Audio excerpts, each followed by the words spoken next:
welcome to the Philosopher's Compass podcast. I'm your host, Meredith Alexander Kunz. I'm a writer, speaker, and Stoic practitioner, as well as a mom and a professional. I launched the Stoic Mom blog 9 years ago to explore how parents and kids can benefit from Stoic philosophy. And this podcast focuses on how folks are using philosophy in their everyday lives, living it, teaching it, sharing it, and finding meaning and purpose and maybe even joy in it. So today I'm going to have a great guest, his name is Gregory B. Sadler, a speaker, author, educator, consultant, and philosophical counselor who brings philosophy into practice. Greg is a faculty member at the Milwaukee Institute of Art and Design, as well as president of the philosophical consulting firm ReasonIO. He hosts a highly successful YouTube channel on philosophy and is co-host of the Wisdom for Life radio show. Greg is a member of the Modern Stoicism Steering Committee, and he was editor of the online publication Stoicism Today from 2016 to 2023. And in fact, that's one of the ways I first met Greg when I was first getting involved in the online Stoic community around 7-8 years ago. And I saw he was editing this publication. I saw some of his, involvement, and I reached out. And I have always loved hearing his insights about philosophy and life. And so I'm really glad that Greg is joining me today. Thank you for being here.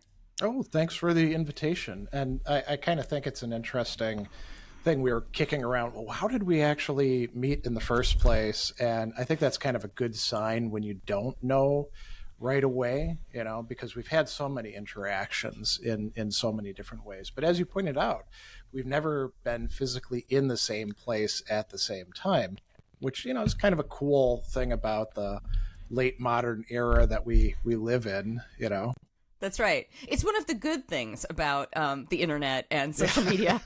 One of the silver linings is we can actually meet and online. And, I look forward to the day where I'll be able to meet you in person.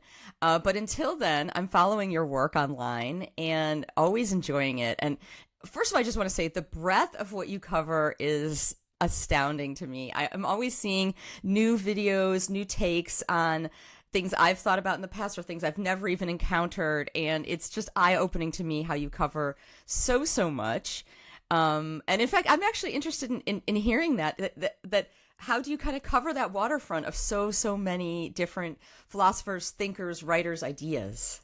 Yeah, well, I think some people would actually consider it a disadvantage because actually I had a comment like that just on a YouTube video, I think yesterday, where somebody was saying that somebody else was clearly a fraud because they mentioned a bunch of writers that they're into, and they were like, you can only really be into one or two.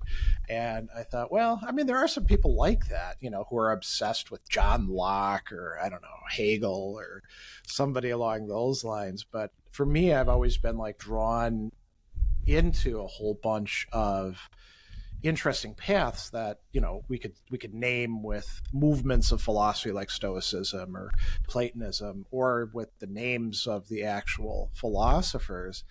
And it does present a bit of a disadvantage because you don't get to go quite as deep all the time. But if you do it for a while, you start to see common connections, and you see people referencing each other, like, with Seneca, for example, we get to learn interesting things about the earlier Stoics or about Aristotle and Plato that aren't in their texts because we've lost, a significant part of literature. And right. So it doesn't become like this, you're drawn off in a million different directions thing. There's convergence that happens. And you start seeing common themes, like the notion of virtue or the importance of relationships or those sorts of things. And I mean, it certainly helps that you could say that I got to study philosophy in an academic way at a good time in the 1990s and early 2000s when you could easily find a job that wouldn't be particularly distracting and would pay enough to afford your apartment and not have to think a lot about that sort of stuff, right? So I had that leisure that I think a lot of younger people don't necessarily have today. And then I taught philosophy for a living. I did the traditional academic philosopher, being a professor sort of thing for about 9 years, teaching in the prison for Ball State University, and then teaching at a regular state college, well, a university, Fayetteville State University. So, that gives you an advantage because you've got access, for one thing, to a decent library, which I think is quite helpful. I mean, now with the internet, we've got so many texts available online, but that wasn't the case in the 90s. And, you're getting paid to do that sort of work. So you can afford to set aside plenty of time. And so I think that gave me a kind of advantage. And then when I, kind of struck out on my own and started just teaching part-time and doing all these other things, I had a good basis. And when I teach, so this semester I'll be shooting some videos on people who I haven't done in the past, because I'm teaching a intro class that I decided to orient to love, friendship, and desire. So it's an opportunity to teach some thinkers and texts that I haven't done before, or where I've done the text, but I haven't focused on that part of the text, like with Simone de Beauvoir's The Second Sex, which is a gigantic book. Nobody actually, teaches the entirety of it. There's a section on the woman in love that I've read, but I haven't taught before. So I'll have to produce resources for my students, and, after over time, they just kind of accumulate. I mean, I've got about 3,600 videos in the YouTube channel at this point in time. Wow. But I've been doing it for 14 years. So, it's sort of like anything else. I guess if you were, collecting glass jars or something for 14 years, you'd probably have an entire room full of them by that time, right? Right. Yeah. And I don't throw any of them out. So. Right. Well, that's another beauty of the internet. We can kind of save these things and keep them out there. And that's right. Yeah. Yeah. No, I need to watch even more of your videos. And whenever I listen to your lectures, I'm always just, I absolutely love it.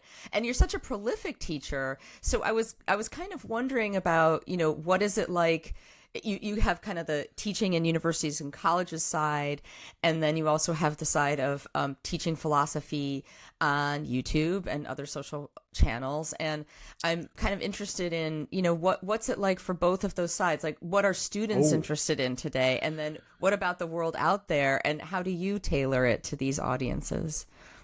Yeah, the what are students interested in? You've got like people who are studying philosophy, but that's a very small sliver of those who are, say, watching videos, because a lot of people can't even afford to go to college or university in the present. It's quite tough for the younger generations to be able to make their way in life the way that I think earlier generations could take for granted. So there's a wide range of people, we'll just call them lifelong learners, because that's a preferred term these days, who are, very interested in learning about things. And, it could be philosophy, it could be history, it could be literature, it could be all sorts of things in the humanities. I don't really worry too much about tailoring anything for an audience in terms of content, except once in a while I'll do like a poll where I'll be like, hey, I'm going to do another Philip K. Dick novel. Which one should I shoot videos on next? Or, I'm going to do some podcast episodes. Who should I, here's 4 choices. Who would you like to see stuff on? A lot of what I'm doing is filling in gaps, because my ambition is to cover a lot of stuff. And it's interesting because people will say, oh my gosh, I look at the channel and you've got all these different people that you're covering. But it's kind of like a spectrograph, where if you look at something for a compound or an element, there's actually like just a few lines here and there and then big black gaps in between. And you're like, so take early modern philosophy. So I've done videos on a few on Francis Bacon, some on Thomas Hobbes, some on René Descartes, some on Blaise Pascal, David Hume, and then Kant, of course, and Bentham, Wollstonecraft, and I'm leaving somebody out. But I haven't done a single video I haven't done any core concept videos on John Locke or Leibniz or Spinoza or any of these people. So those are some pretty big gaps, right? And some of the time I'm looking at it, I'm like, well, I really need to get around to doing videos on this person because it's kind of a shame to leave that wide open like that. And then sometimes I'll be overly ambitious and, setting it, like I was going to do all of Augustine's Confessions, all the key ideas. And I still haven't covered them all. But I did a bunch a while back, and then I had a whole bunch of thumbnails ready for me to use, and I just didn't shoot them. And so they sat on my desktop for, 3 or 4 years. And then finally this summer I was like, okay, probably should shoot those videos, right? And so a lot of it is like that. It's not super well planned. It's more like seeing what can I actually get done at this point in time. I probably should do some sort of like strategic planning, but I haven't done it yet. But it sounds like you're being led by your own curiosity and your own kind of desire to really increase your knowledge and other people's knowledge on, as you said, there's kind of some spikes. Maybe I'd love to hear about that, actually, because you mentioned virtue and you mentioned love. What are themes that really, interest your curiosity? What are you drawn towards? That's a great question. There's some consistent themes, I would say, running throughout. And this is where some of the people, complain about, you don't cover this enough, because I'm focused on something else. I do a lot of work in ethics broadly considered because I consider that to be really important for us as human beings. And it's a very interesting field. So anything concerning, what we ought to do or what we ought not to do and how we ought to live together, how we should understand our relationships, what it means to grow as a person or to decline as a person. Those are all things that, lots and lots of philosophers have discussed. I do get into some metaphysical stuff, but I'll admit that I'm not as enamored of that as I am with ethics. I do some work in aesthetics, but I'm not an expert in the field. And it's kind of a shame that I teach at an Institute of Art and Design, and I've never designed an aesthetics class for them, which I should do down the line. And then, I guess a lot of it too is like trying to put people into their perspective. So here's a great example. Somebody who I've come to appreciate a lot, I would say over maybe the last 5-6 years, who I didn't in the past, is Plutarch. And we generally encounter him in high school when they assign us Plutarch's Lives, and we have to read about those parallel biographies, and that's cool stuff. But that isn't I won't say that isn't his main work, because that's half of his work. But the other half is something called the Moralia, which are all these really cool essays written from a broadly Platonist perspective that wants to also take the other key schools like the Epicureans and Stoics and Skeptics and Aristotelians seriously and go further with the philosophy. And I've come to really appreciate how profound a thinker he can be. And so, I just keep reading more and shooting more videos on him and introducing my students to him in classes. Like this semester, we're actually going to be doing, so in that love and friendship class, they're going to be reading this dialogue called How to Tell a Friend from a Flatterer, which it turns out to be incredibly up to date. All the same techniques are being used by the flatterer today as they were in the past. We're just not doing it at like wine drinking parties typically. Sometimes. Yeah. No, that's fascinating. I mean, and that's one thing that I always, I've studied history for a long time. I've studied philosophy in recent years, and you just kind of do get a sense for people haven't changed that much. I mean, people have changed, and luckily we have, new concepts of human rights and things like that. But the some of the basic impulses and the basic social ways of interacting sometimes are remarkably similar. And when you read these, especially ancient texts, for me, I am blown away by that, just that realization and the flatterer. And of course, but now we have a new layer to this, which is the AI as the flatterer. I have been thinking about that a lot because people, I work with people who work with AI. And then of course, everyone in business is being asked, and students, of course, are doing it too, being asked to use AI and being exposed to AI.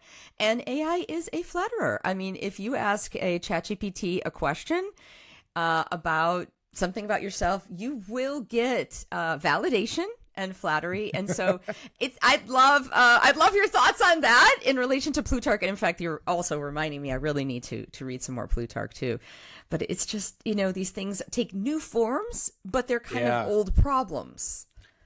Yeah, I mean, and you could ask, what does the AI get out of buttering us up? I mean, with a human person, you can be like, okay, so they're looking for people to give them approval or affection, or they're trying to manipulate us. And I mean, an AI is, AI is just a metaphor. There's no intelligence actually there. It's a product of human intelligence.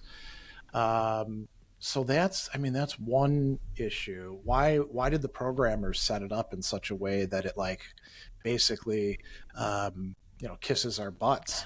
And I actually, I told one AI recently to quit being so, how did I put it? Deferential and positive. Just give me what I'm asking you for without all the rah-rah stuff. And I guess, it's interesting. I never thought that we would see this day, but there are people who are apparently getting caught up in getting so attached to the AI that they're working with, usually a therapist or girlfriend or something, because it's not usually boyfriend, that there's something that's being called, and I don't know if this is also too metaphorical, AI psychosis, where they start to believe it's real and interact with it and can get really emotionally invested in it, kind of lose track of reality by getting into this world. And it's really, really interesting. I think that it's meant to humanize these AIs, right? So that we do interact with them as if they're human and we aren't afraid of them, because the whole narrative of AI being scary is still out there. But maybe there's a way in which it's not the ideal parts of human nature. It's kind of this buttering you up, like you said. And I just find that so curious. Yeah, I suppose probably there was some decision making on the part of humans early on. This would be a good strategy for getting around the fears that have been brewing for, in popular culture about 100 years, I guess. Yeah. Really interesting. But I wanted to talk with you a bit about Stoicism, because this is how we met and how you're very influential in the online Stoic community. And I was curious about how you first got interested in Stoicism. Two ways. And they both had to do with things that I was particularly interested in. So, I had kind of the typical philosophy education as an undergraduate, where, the Stoics, you'd read Epictetus's Enchiridion, and you knew about Marcus Aurelius, and I had a copy of the Meditations, but there wasn't any real discussion after that. You didn't read any Seneca, for example, which they could have done, but the reason we didn't is because our professors didn't know much about it, and there was this very prevalent conception that like, oh, all that Hellenistic philosophy, that's not real philosophy. There's Plato and Aristotle, and then it just kind of goes into decline until we get to somebody like Plotinus. And then, we jump into medieval philosophy with Augustine. And so my professors, who, were actually getting close to retiring and didn't really care much about their teaching. That's what their take was. And I didn't know any better. So when I got to graduate school, I became more and more interested in questions about what we could call the faculty of the will and how it is that we shape ourselves with this thing that can work on itself, but is already in like a damaged condition by the time that it's doing it. And I was in a used bookstore in Carbondale, where I was going to graduate school, and there was a copy of Epictetus's Discourses. And so, in bookstores at that time, you'd kind of kill time by standing around, opening up books and reading them. And I started reading that, and I was like, whoa, this guy's actually got a lot of interesting things to say that can go toe to toe with, say, Aristotle or, Kant or some of these other people. And so I bought the book and I took it home and I was reading it. And so I was like, yeah, this is good stuff, And then the other big thing was anger management, because I have struggled with anger since I was a kid. And it was becoming a significant problem, both for me, and I could see it in other people in graduate school. Like our professors would get in shouting matches in the hallways with each other. And I was like, man, I know I'm screwed up, but what's wrong with these people over here that they're, they're supposed to be rational, right? Right. So I got very interested in what ancient philosophers and also medievals had to say about anger. And at first it was primarily Aristotle who I was looking at, with some Plato. And then somebody was like, well, Seneca's got a whole book on anger. You should check that out. So I read that and I was like, oh, this is really good stuff here. I'm not sure I buy that anger is always bad in every single circumstance, the sort of zero tolerance approach, but there were so many useful insights and perspectives, and Epictetus had those as well, and Marcus had those. So I started applying those things first in my life. And I mean, it wasn't successful at the start, the way it never is, right? You got to keep working at it. But over time, I found that it was quite helpful, and then it became kind of a area of research for myself and practice with clients and giving talks. Actually, the first Stoicon that I talked at, I did a workshop on Stoics on anger. And oh, wow. Yeah, so that's the stuff that hooked me in. And then I guess you could say the other factor was, so Stoicism, we know, was a systematic philosophy developing in the Hellenistic era and then continuing on really until the Christian era. And we've lost a lot of the literature, but we have enough to piece together a good picture of what it is that they thought, mostly about ethics. I mean, some of their physics, meaning cosmology and theology and stuff like that, we have little bits of that, and we have little bits of the logic, but we don't have most of it. So, but we do have a lot of great stuff. And so I'm the kind of person who really enjoys doing what I call philosophical detective work, which is you have a bunch of different texts that people aren't reading together, and you start finding the common connections between them. So, for example, I just finished up teaching a class in my Study with Sadler Academy on Stoicism and the Cardinal Virtues.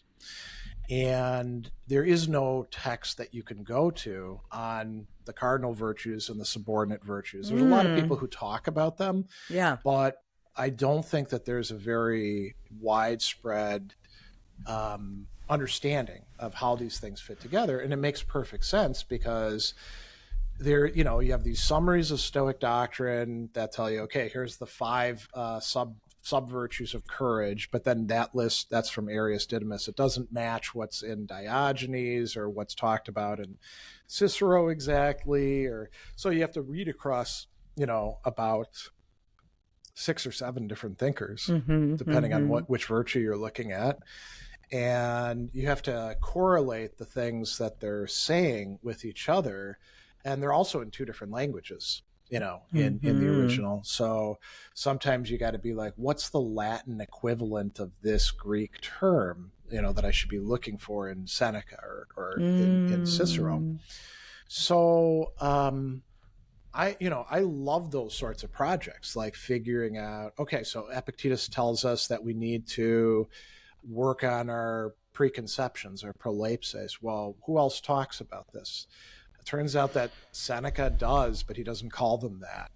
And it was an Epicurean concept at one time that got drawn in to Stoicism. So, doing that kind of work, I find that interesting. And I think a lot of people like the end product of it. They don't like the stuff on the way. It's sort of like, going to a restaurant. Unless you're some sort of obsessive foodie, you don't really want to see the chef doing everything in the kitchen. You want the nice thing that comes out plated, ready for you to enjoy. I think a lot of people are like that with the kind of work that I do. They're like, just give me the actual results. And so, I do. Right. Yeah. It's interesting what you're sharing too about how you came to Stoicism, because I kind of have a bit of a parallel story myself, where I was a grad student, and I went to the library at Stanford. I was just going through the stacks, and I came across this book, and it was an Epictetus translation that had also been kind of like, there was calligraphy and stuff added to it, so it combined my interest in art. I'm gonna go try to find this book, but I combined my interest in sort of art and history and philosophy, and I looked at this book and I thought, this is kind of revolutionary. To me, this is just such a great take on how to live.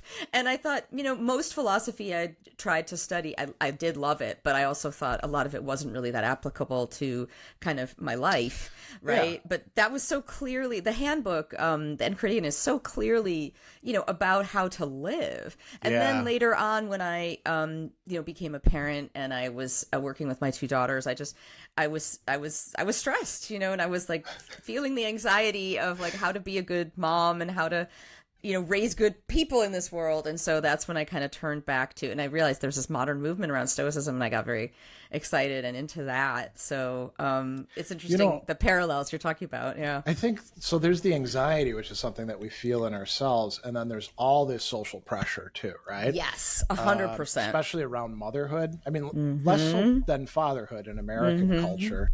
But there's some about that too. Yes. And I think Stoicism is helpful for helping us realize that we don't need to like listen to everybody's messages, and maybe some of them could be harmful for us or counterproductive, and we have to figure out how to like screen them out. Yes, that's so true. And it's something I constantly think about, because you're right. And that's only increased in this world of, social media and everything is, there's always judgment everywhere you go. So it's always, and this is something I try to teach my kids, and I try to think about even for people I know. It's like, what really matters? It's your character, and it's the way you kind of build your character and work towards virtue.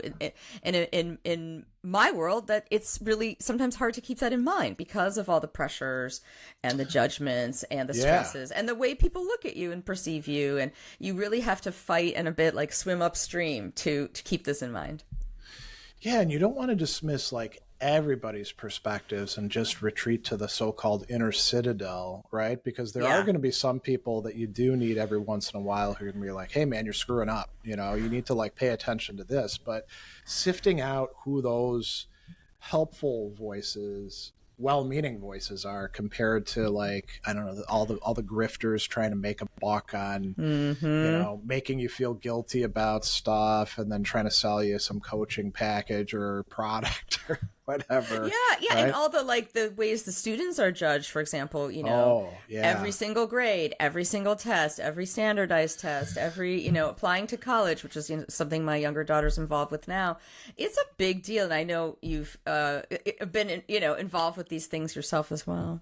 Yeah, I do see that. So I've got two kids. One graduated from college about a year and a half ago, and the other one is just starting at UW-Madison. And I mean, when I applied to college, so I mean, we're talking a million years ago, it was pretty simple and straightforward. Now, there were a lot of kids, now that I think about it, because I went to like a college prep high school, but I didn't intend to go to college. And a lot of them were pretty stressed about stuff. I got to get all my extracurriculars in. Right. And I was always like, why? Who cares? I mean, just go to college. And it kind of, I didn't realize that in terms of like where you go, there's no real difference in quality between going to a state school and one of the Ivy Leagues. The people at the Ivy Leagues aren't any smarter, but they are very well connected, and it does give you a sort of leg up on things. But the amount of work that you have to do in order to make yourself a suitable candidate really seems excessive. And it was kind of excessive back then, but now it's crazy. One of the kids decided to apply to Ivy League schools and didn't get in. And it's not a big surprise because they're not a legacy. They're all the kids that are applying who aren't legacies are super smart, have done a million extracurriculars. So how do you actually stand out? You don't. Yeah. And a lot of it's luck right now, I think. Yeah. Do you happen to hit the right person on the right day who's looking at your application? And did you, maybe they're looking for a trombone player or something. It's so wild. So again, we cannot use these as measures of our worth as humans. And that's a good point. Yeah. That's what I always think about now, because I think growing up back in the day, it's like, oh yeah, that person is better. Sort of like the preconceived notion. So again, I love the Stoic, question your impressions and your knee-jerk thoughts based on maybe your conditioning. And we do still have a society filled with credentialing too, right? Like, oh, that person, got this MBA or whatever, so therefore they must know more. But you want to have a healthy skepticism on all these things, and I think Stoic practice helps with that. I was going to ask about your philosophical counseling a little bit. It's a very interesting field to me, and I wondered if you could just share briefly, what is philosophical counseling and how do you do it? Okay, yeah, I mean it's a kind of, what's the right word? I want to say heterogeneous, but that's not quite the right word. It's a diverse field in terms of approaches. And it's also got two different names. So it's called philosophical counseling here, and I believe in Canada.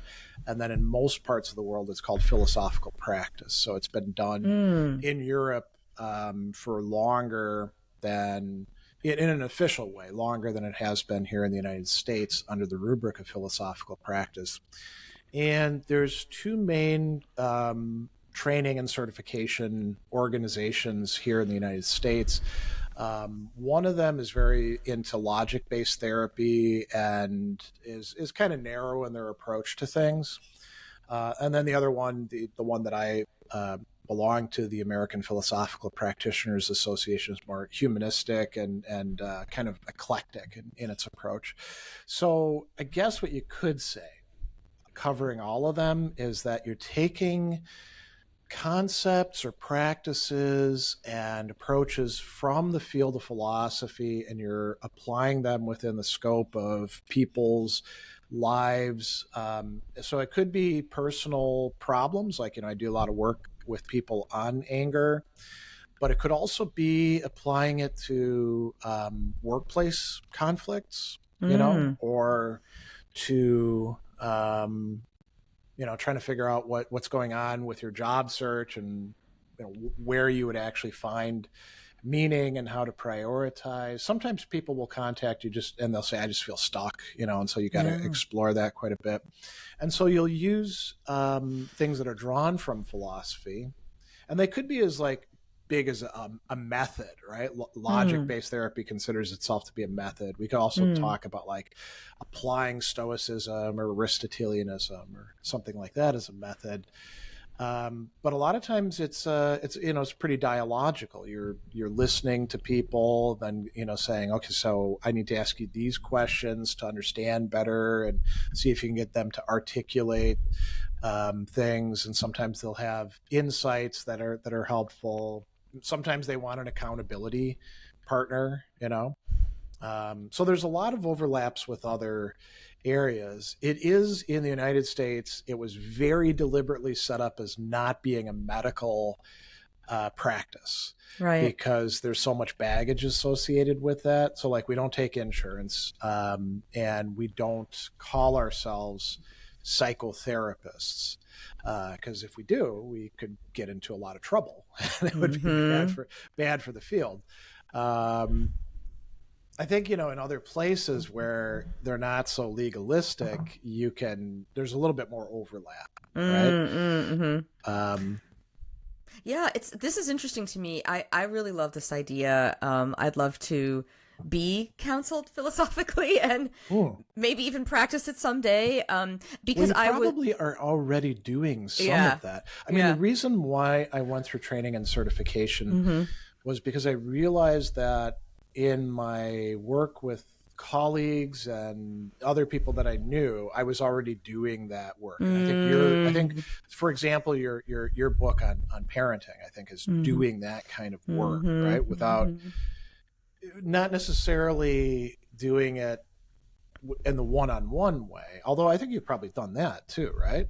On occasion. I talk to people, and what more informally right now, but I did get training in coactive coaching over the past couple of years. And so I actually have coaching certification in that because I did want to feel I had a little more of a structure around how I could talk to people.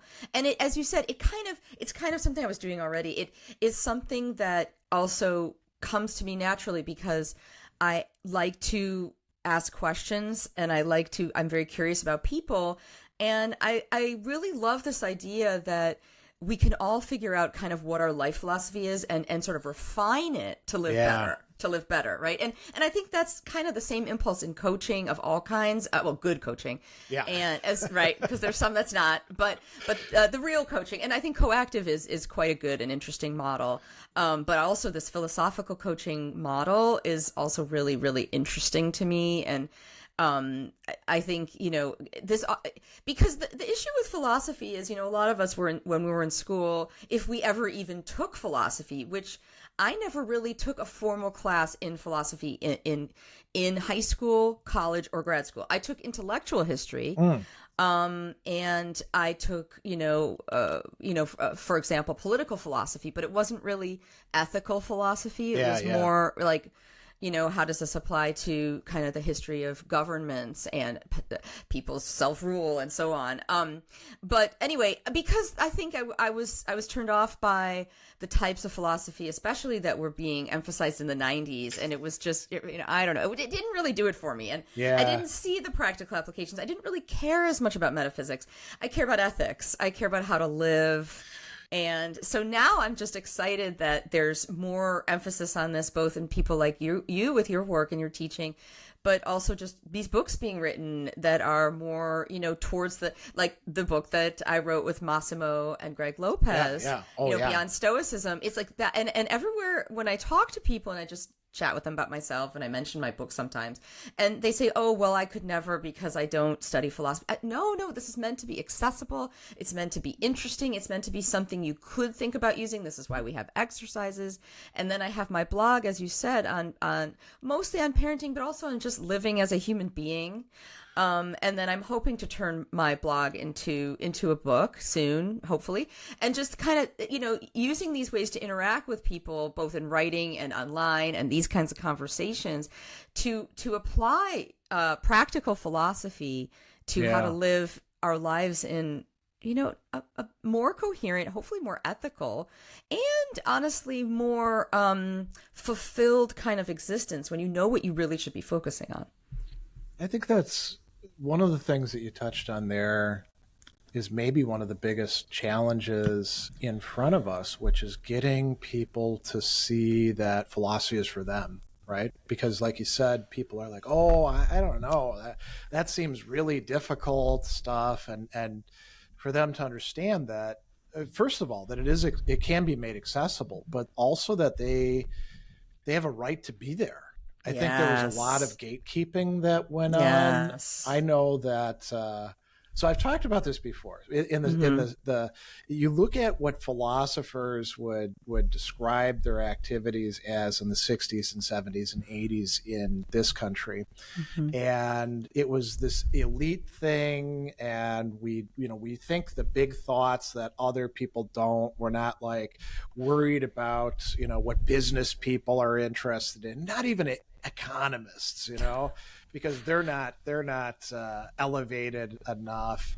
And there was this kind of attitude of, if you ask about what's the use of this, oh, you're one of those people, right? You don't really belong here.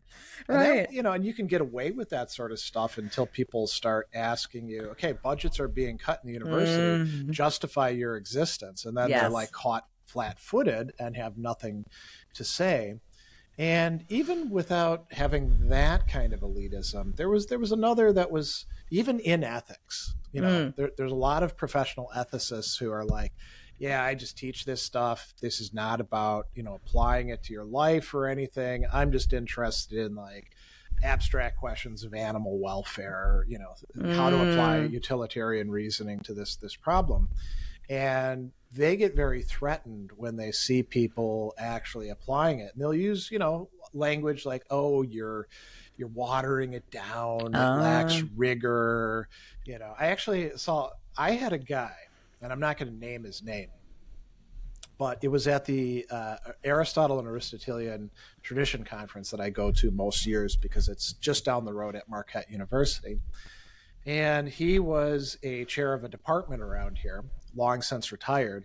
And he looked at my name badge, and he went over and got his coffee. And then he came back to me and he said, I know who you are.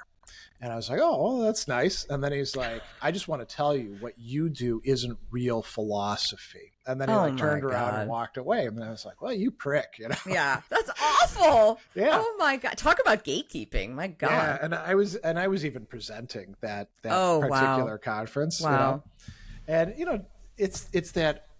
Now, it's not just an old school mentality. There's young people out there who also have that point of view. Yeah. And it's unfortunate because if you look at the history of ideas, so Pierre Hadot, he popularized the phrase philosophy is a way of life. Yes. Lots of other people were talking about it at that time and before him in France and in other places. I mean, you could think about the James and the pragmatist tradition and stuff like that in the United States. Mm-hmm. So a lot of people were into that idea, and they were always pushing against like the academic and cultural establishment, who were saying, oh, no, philosophy is big thoughts, not for ordinary people. And they were all saying, no, philosophy in the past really was for whoever wanted to take it on and use it to improve their lives. And then, when you go back and you look at the people that we can read in a less, blindered way, you're like, yeah, Plato's all about this sort of thing. Mm-hmm. Even Aristotle, sure, maybe not the parts of animals or the categories, but, the discussions of things in the ethical political works are definitely about how to become a better person and make other people better people and have decent relationships. And then we get to the Stoics and the Epicureans and, later Platonists like Plutarch. And they're all about that sort of thing, Mm-hmm. Even early Christian thought. I mean, it wasn't like, okay, we're all going to throw away the philosophy books and just read the Bible. It was, we've got a framework now, and let's take these ideas from philosophy and we'll sift them and see what actually works. And we're going to try to take people and make them less screwed up. Yeah, the synthesis that they created is so interesting to me. Yeah. And I think it is about bringing, they said, I think they said it was Socrates who brought philosophy down to earth. That was a quote, a quote we used in our book. Yeah, right? And that's what I mean. I think you're right. I think this is really interesting to me. So along those lines, how do you use philosophy in your own life? Stoic philosophy or any other philosophies? I'd love to hear your take on this. Less consistently than I probably should. is a good way to say it. I think for me, I think I'm kind of an outlier in this respect. Like sometimes I'll go on Stoic podcasts and they'll be like, which quotes do you like? And I'll be like, I don't do quotes, I read books and there's, I guess, quotes in them, and then the right passage will come to me at the right time, but it's in a context. Or they'll be like, which practices do you do every single day? And I'll be like, well, I don't actually have a lot of, like, okay, it's 9 o'clock. It's time to do some negative visualization or something like that, right? Instead, it's more, I guess you could say this is going to be it's a term that we all use and it often doesn't mean anything, but it is more organic, right? Mm-hmm. It is like a tissue of things. And so I find myself occasionally having like an idea or even a passage come to mind when I'm dealing with a particular situation. And that can be quite helpful. I can remind myself, I'm inferring this from this other unrelated thing. This is a bad idea. And then it recalls, Epictetus saying, here's some mistaken reasonings. I'm richer than you, so I'm better than you, right? So I can be like, I can do that analogy with that. Like if I go to the gym and I get upset, which doesn't happen to me very often anymore, but comparing other people's bodies to my own, which used to be a big problem for me when I was like in my 20s and actually had a pretty nice body that I could compare, but there's always somebody better, then right. Feel sad or whatever. Yeah. So, having something like that and then having, you're like, yeah, this is a bad line of reasoning. I need to avoid this. Or, with anger management, it's turned out that the Stoics, Aristotelians, Platonists, and various Christian authors have been very helpful for me over time, whittling away at it. So I usually notice because I get into a situation and afterwards I'm like, 5 years ago, I would have been really pissed off, or I would have been anxious, or I would have said this to this person and probably screwed things up. And I didn't even feel tempted to do that now. Right? So there's some of that going on. I would say too, my wife, Andy, who she's also been studying philosophy for quite a long time. And, we've faced a lot of challenges in our life, health, financial, dealing with relatives, crazy bosses, job shifts, you name it, right? Cars breaking down, all deaths of pets and occasionally humans that we're close to.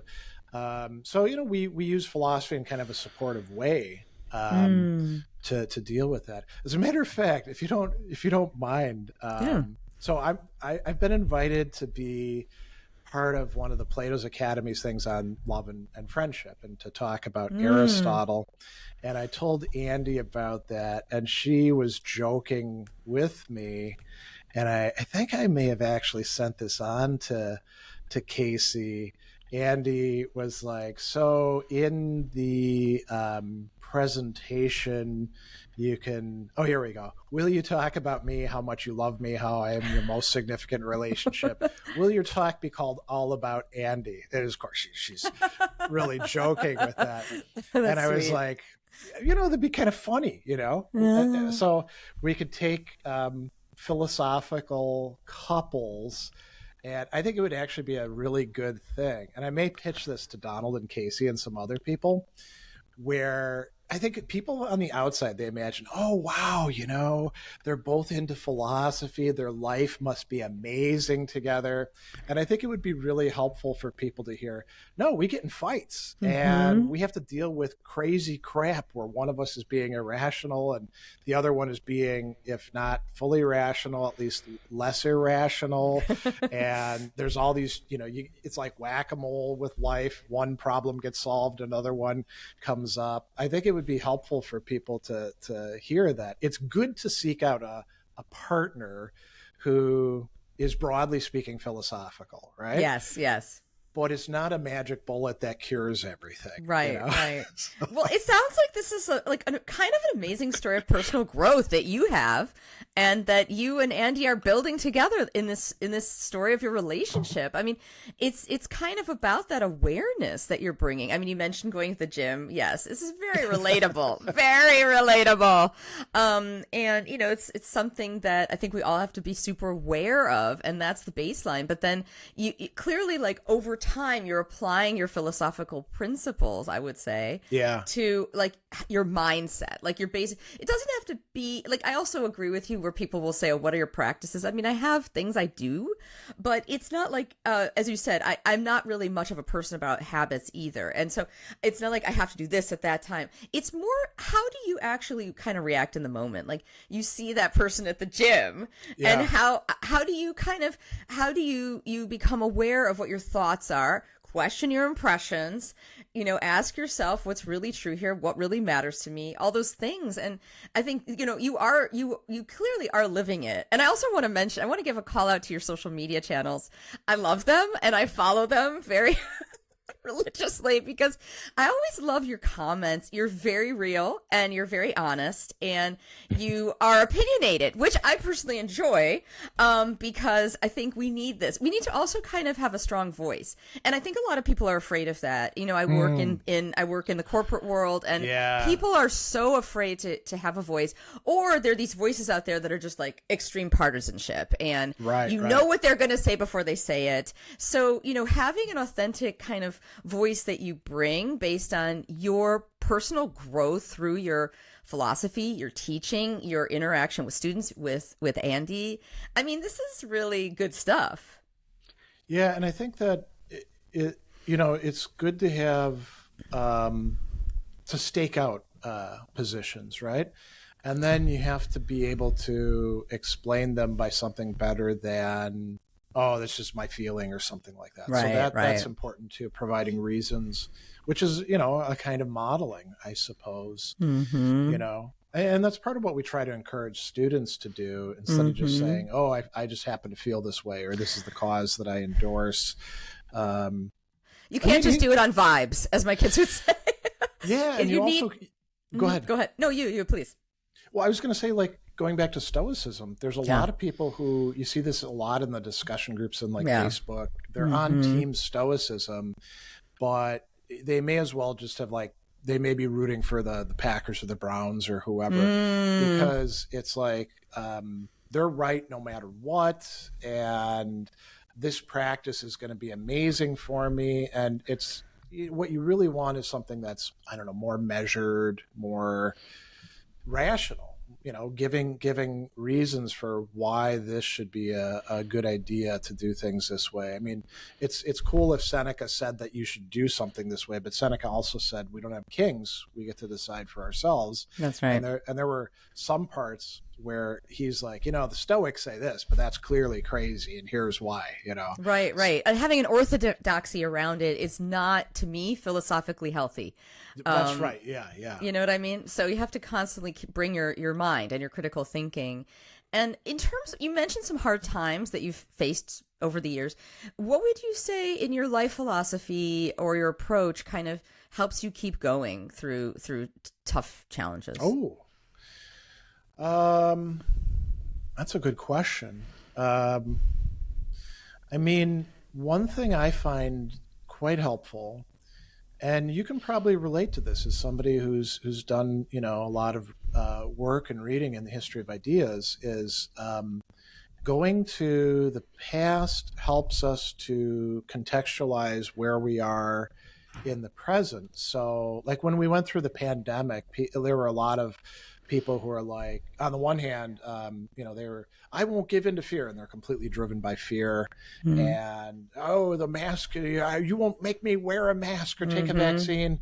And it became very much about their identity that way, in ways that were quite damaging to themselves and their community. And then there were other people who were like, this is the end of the world. And, if you know enough about human history, you're like, well, I think Justinian's plague was probably worse than this. Yeah. And, the flu epidemic in the teens and 20s. The bubonic plague in the Middle Ages. Yeah. I mean, which isn't to say we trivialize things, right? But we're like, these challenges are not completely unique. And here's like a big picture thing I've been thinking about for a while. So here in America, we enjoyed this time of great growth and prosperity after World War II. So the boomer generation got to see things, unless you were unfortunately, a minority in the wrong place. Women also had a lot of handicaps. They didn't get to open their own accounts until like the 70s. But for the most part, things were pretty good, and people took that as like, this is the model for things. And then for Gen X, things were still decent, but there were a lot of warning signs. Housing became much less affordable. College became much more expensive. Loans become worse. And then for the millennials, it's tougher. And for the current generation, people are like, why aren't they buying houses? Well, how the hell are they going to do that? Right.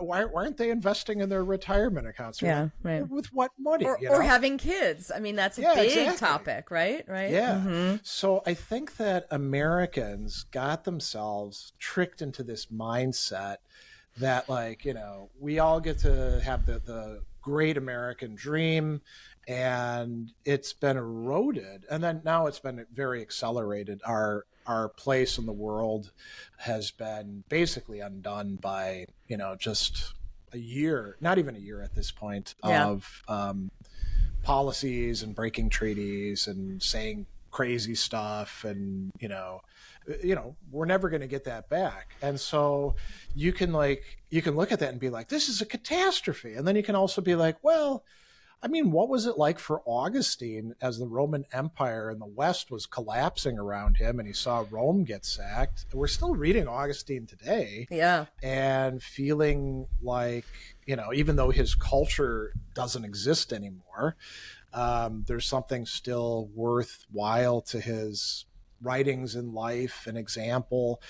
Stuff like that helps me to avoid falling into those snap judgments about, oh, this is terrible, this is great, all of that, I would say. And then, there's other things. Stoicism is good for reminding us that we are capable of handling a lot of the stuff that we get thrown our way, that other people have handled it. There's that line in Epictetus, if death was automatically something so scary, then Socrates would have been afraid of it, but he wasn't. So that's a possibility for you, And then I think one of the big challenges, though, especially if we are parents or spouses or, connected to other people, is we not only have to make sure that we're relatively okay, we also have to look out for other people who may be more affected by stuff because they haven't been practicing some useful philosophy. So like my kids, will sometimes get quite upset about things, and it would be silly for me to be like, well, Epictetus says, here's what you ought to do. That's not really helpful. No. So you got to be available for Right. And you have to kind of be real about it. And I think you are very real. And I think that's, in acknowledging that, there's a lot of chaos out there. There's a lot of stuff that we don't love. And so, any other kind of advice that you would give to people who are seeking to define their life philosophy or their sense of purpose in this world today? I mean, there's lots and lots of people that are involved in like the network and community that we're Mm-hmm. connected with. I mean, Mm-hmm. you think about, and that's kind of a cool thing. So we, you ask people who are the people that you look up to, right? And they're like Martin Luther King or Gandhi or stuff like Yeah. that, or Mother Teresa. These, I mean, they're all gone, and they're like these kind of, I don't know, the heroic, inaccessible people. Right.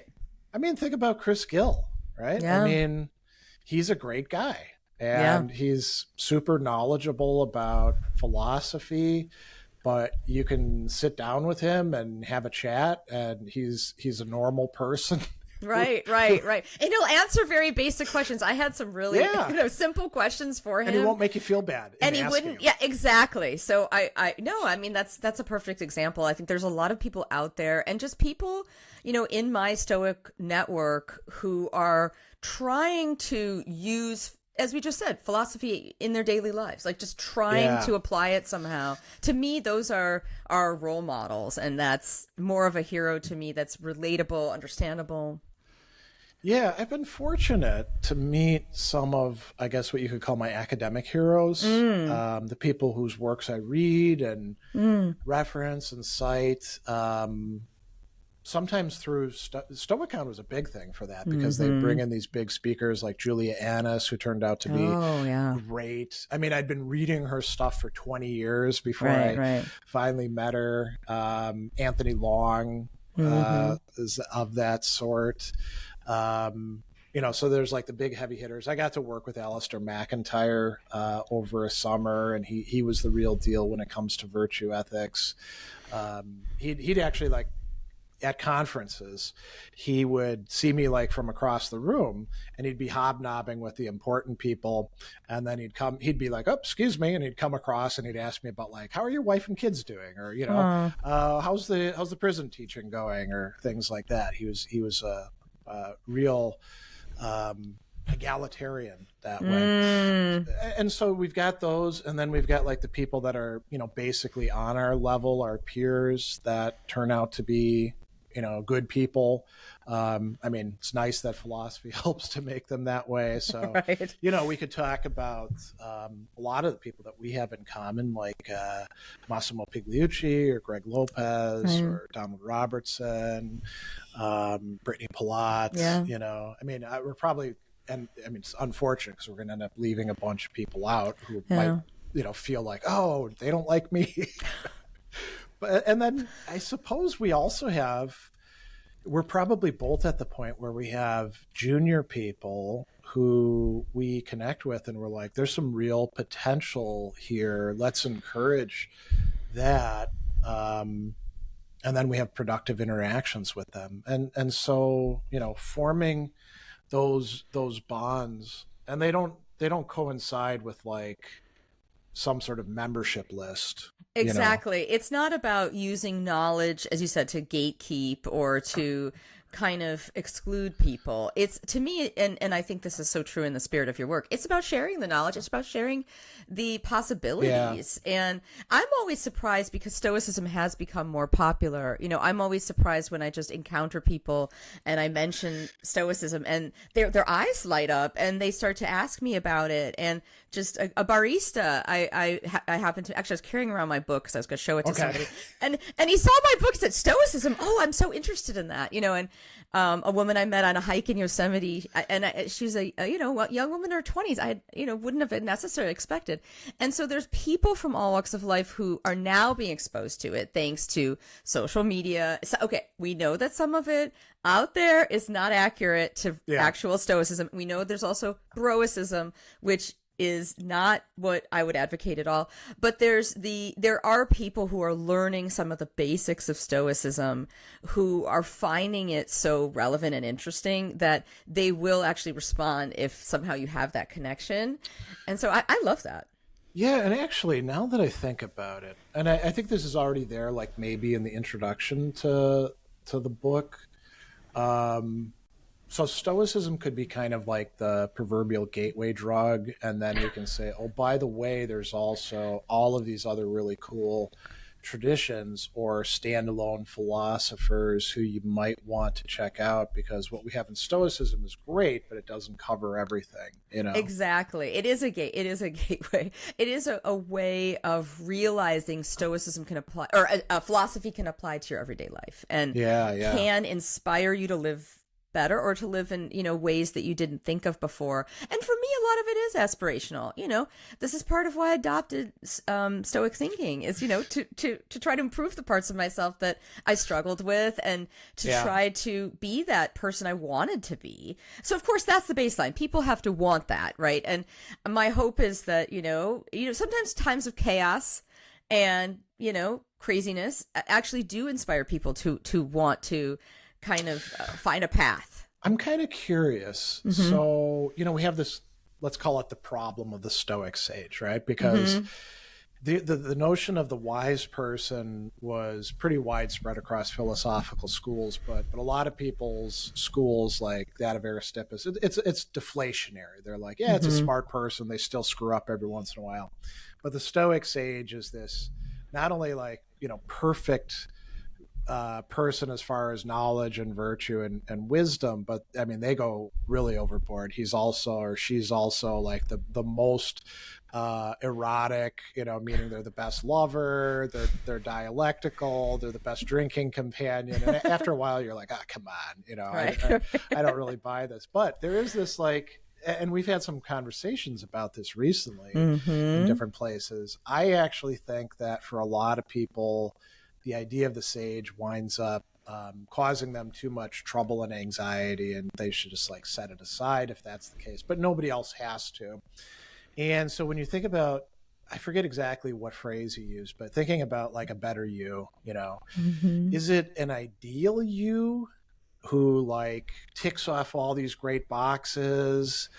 Or do you just want to be, somebody who's clearly further along, but, still fallible and screws up every once in a while. But when you screw up, you bounce back quicker. Because, myself, I think when I was younger, I did have that like perfectionist ideal. Yeah.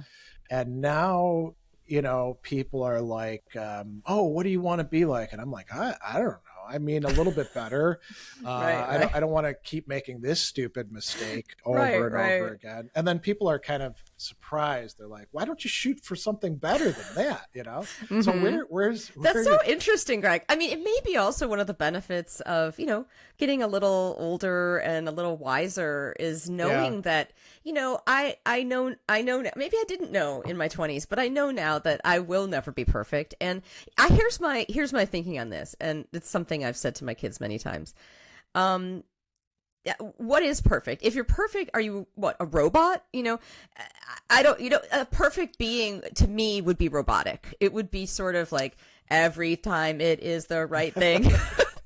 Like, that is not interesting to me. To me, maybe I'm sort of a humanist in that way. Like, nothing human is foreign to me. Like, I believe that human beings, we all have our fallibility. Yeah. And that's actually, in a way, part of the beauty of being human, because we are not robots. We're not going to always make a certain choice. I also like to believe in free will, that, we can make better choices. So that's really what it's about. I like to think about making better choices, and also being able to accept the things that you aren't that great, but that, that's part of life, and not in a way, it's fighting perfectionism. It's sort of the opposite of the Stoic sage to me. It's the ability to find that understanding and acceptance about the world and about myself, and just keep aiming for the virtues, aiming for the things that make me a better person, with those two pillars in Stoicism around, being someone who can think and be rational, but in the sense of using my brain to think about things, not necessarily just reacting or, giving into emotion immediately. Like, let's think. And then the other side of being community minded and being a pro-social person. Like, those to me are the two big pillars in Stoic thought that really keep me attracted to it, like keep me going with it. We need to find those communities, and even just the smallest community, even just the people in my hallway, my office, like let's have lunch. bench. Let's talk. Let's find out what we have in common, or what our interests are, how we can help each other, just all those things. To me, that does make the world better and my world better. Yeah, and I think that's an aspect of Stoic philosophy that, at least for me, I probably didn't get or downplayed more at the beginning than I do now. I think it's really, really important. And maybe that's part, like you mentioned Broicism. We have all these funny monikers for like deformations of Stoicism, like writing Stoicism with a $sign. Right. Yes. I'm not sure how that should be pronounced, but when people do that sort of stuff, it's partly because they've got wrong-headed ideas about what's good. Right. They don't understand that if you're just trying to posture and be super macho, okay, that's not remotely Stoic, and that's, irrational and going to be bad for you. But, trying to make a buck off of everybody isn't good either. Right. But they also do lose that, or they deform that social connection that we ought to be having. And they only seek out their own types, like broicists seek out other broicists or potential broicists to try to harden up and be a man. Yeah. And I guess for the $S Stoic, there's basically just marks and fellow exploiters, which is a very limited community. It's not a community that could actually sustain itself. But and it becomes kind of tribalism too. It's like, that's right. It's me versus you. Here, I'm this tough Stoic warrior, and you're out there, and almost everyone falls into that out there with an AI generated image of Marcus or somebody with big muscles, huge muscles, exactly. Right? Yeah. So it's and I think unfortunately people don't have a lot of time. People are busy, and they're not necessarily going to study it. And hopefully they'll watch your videos, and hopefully they'll listen to this and maybe get a few insights they didn't have. But many times it's hard for people to find that time, and it's just here's this digestible thing. That's so true, yeah. Maybe also I do think, back to when you mentioned that someone said to you, it's not real philosophy. That person is wrong. And that person is part of the reason why I think, we need to, and I say this as sort of a community of people interested in practical philosophy, make it accessible. And we need to also make it bite-sized pieces that can sort of counterbalance this stuff like Broicism and Stoicism with a $sign that's, sort of, warping it to fit people's needs or their, tribalism on a certain thing. And I think this is kind of one of the duties I feel. This is part of why I keep sharing.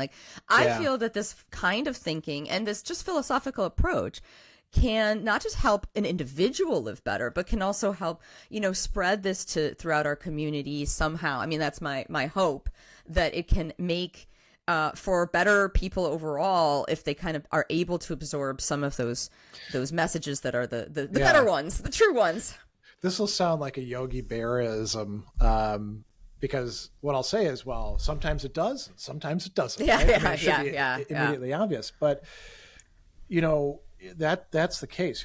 Epictetus talks about Socrates' track record in one of his discourses, and he's like, Socrates maybe reached one person in 1,000, but that didn't make what he was doing less valuable. And that one person that he did reach, that really, we want to have a better track record than that, but we're not gonna succeed every time. And so then the question should be, well, the follow-up would be like, okay, what do we do with the people who we didn't reach? Maybe instead of saying, oh, well, screw them, bye-bye, we're like, well, we didn't reach them this time. And some of them maybe we'll never reach because they're awful people and like being awful people. Right. But, these others over here, we'll back off and give it some more time. And then with the people who we did reach, who are like, oh, yeah, there's something here.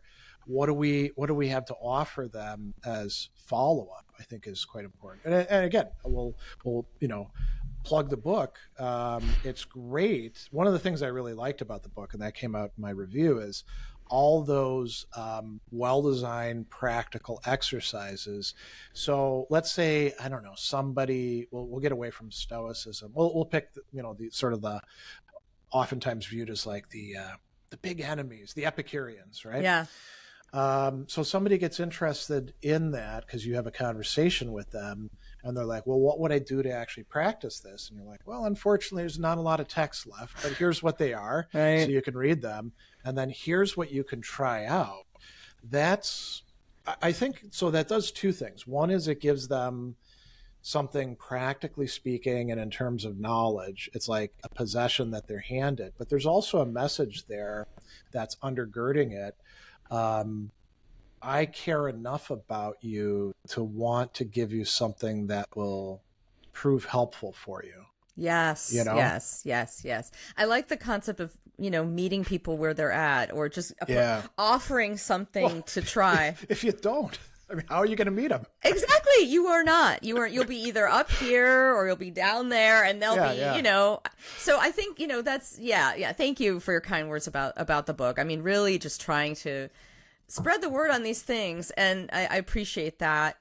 Maybe to wrap up, I was going to just mention you're also just a super interesting guy because you have these other interests, and I know heavy metal is one of your interests, and cats, and working with cats, and I know that you're vice president of Almost Home Cat Rescue, MKE.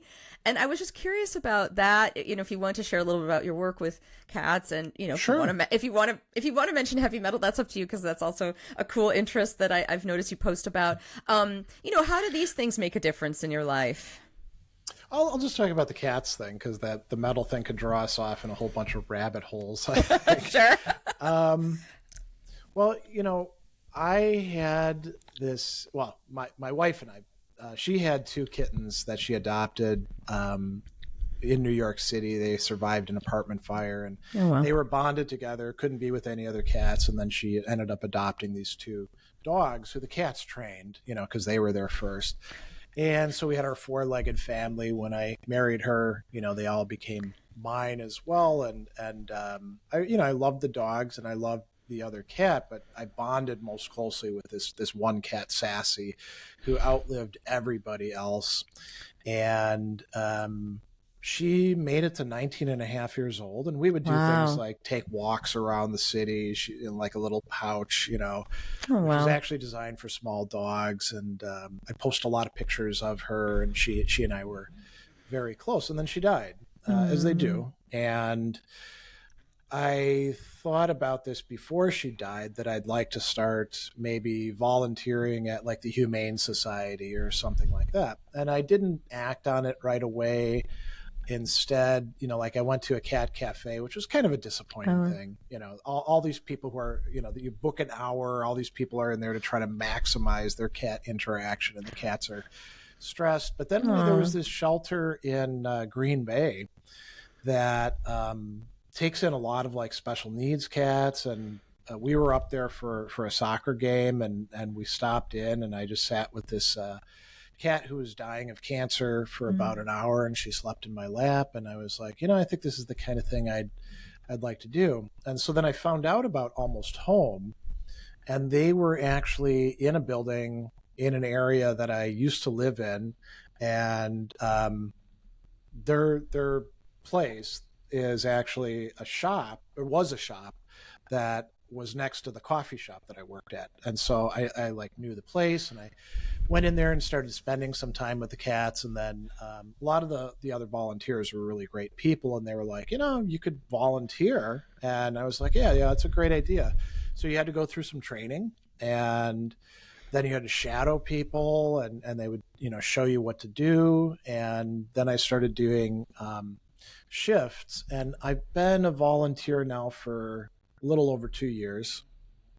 And then, over time, you go from being like the junior person who doesn't really know anything other than it's nice to take care of the cats, to getting more and more responsibility and knowledge. And when the vice president position opened up, I was like, I guess I could do that.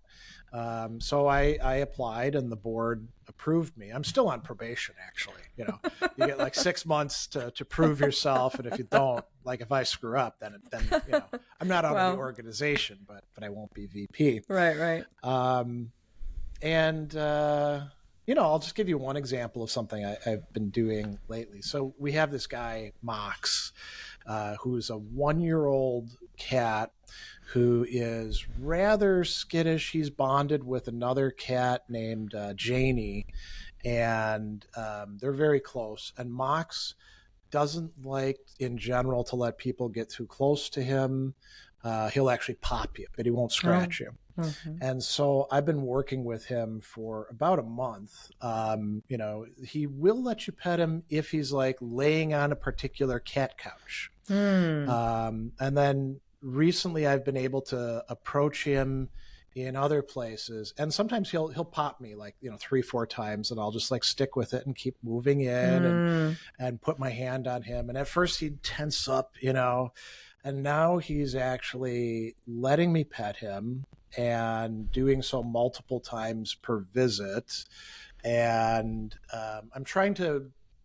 Some people like jokingly call me the cat whisperer, because I take the cats who are scared or traumatized, and I get them to unwind. I call it sweetening. I work with them I give them some sweetness, and then they can be sweet to the people who will eventually adopt them. So last night we had a breakthrough. He actually let me pet him 5 times over the course of 2.5 hours. He did pop me a couple times, but it's basically just to kind of let me know what's going on. I actually got another person as I was petting him, and he was relaxed, to come up and let her pet him for a minute before he turned around and popped her. When you say popped, is this like sort of batting with the yeah, paws? Exactly. But he's big and strong, so it's like you can hear it when he pops you. It's like an actual pop, but he doesn't use his claws. Okay. But he'll do it multiple times. Wow. He's a fighter. Yeah, and he's a cool guy, and he'll look at you, and you can see.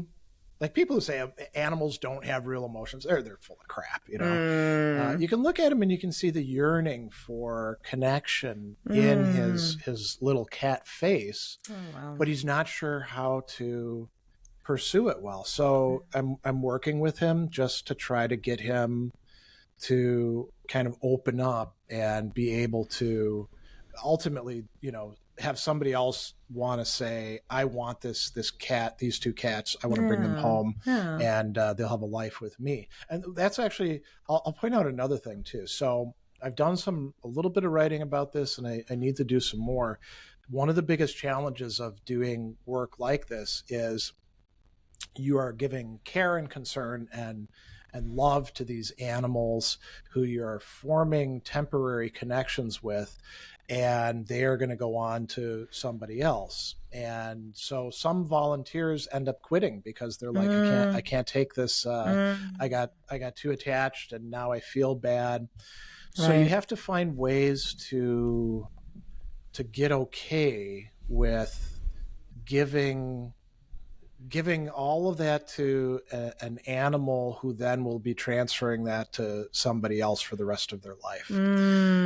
And, we've adopted now over 540 cats and kittens out. I haven't been directly connected to all of them, but I would say that there's at least 20 who I got very close to over the course of that time. And if Andy hadn't become, more allergic to them, I might have actually considered trying to talk her into letting us adopt one of them or foster. So that's actually, and that's an understandable challenge, and not everybody has the resources of philosophy to help them out with it. So that's one area of applied philosophy where I'm trying to produce some resources for my fellow volunteers to, develop a more resilient mindset that allows you to not, once again, don't retreat into that inner citadel. Right. Come out of it and be there for this set of animals, Yeah. It reminds me of a compassion practice. This is something I studied in a compassion cultivation training back in 2016.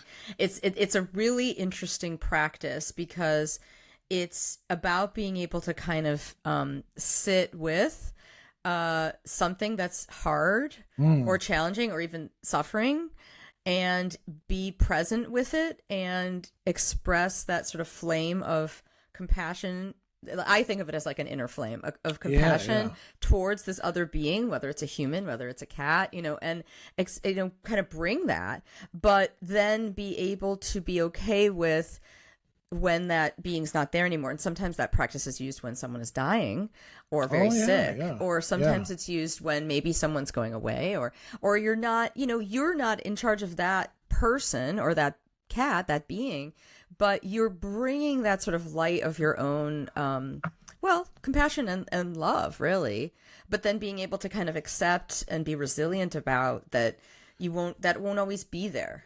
That person, that cat, won't be there. Yeah, and I think some people also worry that, I'm doing this and it's just like, and you could say this about any good thing that you're doing. It's not going to survive this moment, so what the hell good is it? And I mean, if we applied that logic to most of the things we do, we'd just become despairing and just give up on stuff. Yeah. I mean, it also has to be about the process. You have to enjoy being there, with the cats and kind of like loving that moment. Yeah, I would think that sounds really, really fun.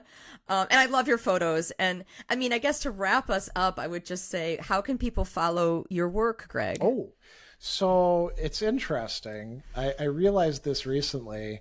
If you just Google Gregory B. Sadler, I have come to dominate Google's first 10 pages or so. So people can easily find, the YouTube channel or Amazing. My Substack or stuff like that. It sucks for all of the other Gregory Sadlers out there. Actually, all you got to do is put in Greg Sadler or Gregory Sadler. You don't even have to put in the B. Okay. And there's lots of them because it's a very common name. Not as common as John Smith, right? Right. But it's bad for them because they can't get any traction, but it works out good for me. So. Yeah. Well, again, you're very kind and compassionate, but we want people to be able to follow your work. So this is a great thing to do. Thank you again for this conversation. And, hopefully we'll continue our conversations in the future, continue our collaborations as well. And people can follow me on the Stoic Mom Substack, on Instagram, Blue Sky, etc. And thanks again, Greg, for joining me today. Well, thanks for having me on. It's been a great conversation.